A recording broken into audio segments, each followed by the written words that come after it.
ഉന്നത കരുണ ദേവകരുണ മഹാകരുണ.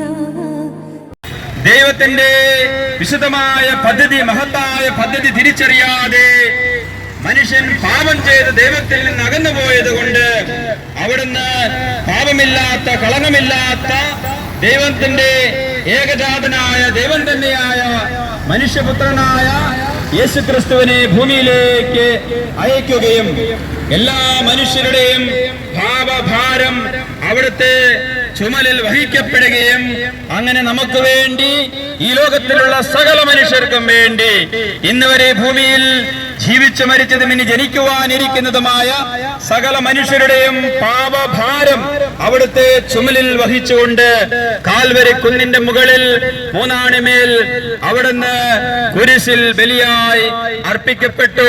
അങ്ങനെ അതുവഴി ഈ ലോകത്തിലുള്ള എല്ലാ മനുഷ്യരുടെയും പാപപരിഹാരം അർപ്പിക്കപ്പെടുകയും ചെയ്തു. ഹല്ലേലൂയ. സ്നേഹമുള്ളവരെ, ദൈവത്തിന്റെ മനുഷ്യരോടുള്ള ആഴമളക്കാനാവാത്ത സ്നേഹമാണ് കാൽവരിയിലെ പരമമായ കുരിശിലെ ബലി. കുരിശിലെ ബലി വഴി അവിടുന്ന് നമ്മെ ദൈവത്തോട് അനുരഞ്ജിപ്പിക്കുകയും നമ്മുടെ മേൽ അടിച്ചേൽപ്പിക്കപ്പെട്ടിരുന്ന ലിഖിത നിയമത്തിന്റെ അടിമത്തത്തിൽ നിന്ന്, പിശാചിന്റെ കെണിയിൽ നിന്ന് നമ്മെ വിമോചിപ്പിക്കുകയും നമ്മെ വീണ്ടും ദൈവത്തിന്റെ മകനും മകളും എന്നുള്ള പുത്രത്വലബ്ധിയിലേക്ക് നമ്മെ ചേർത്ത് വെക്കുകയും ചെയ്തു. നിത്യതയോളം അങ്ങനെ തന്നെയായിരിക്കും.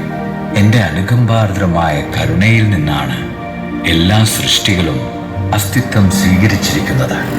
എന്നോടുള്ള സഹവാസത്തിൽ എല്ലാ ആത്മാക്കളും എന്റെ സ്നേഹത്തിലും കരുണയിലുമാണ് നിത്യതയിൽ എപ്പോഴും ഒഴുകിയിരിക്കുന്നത്.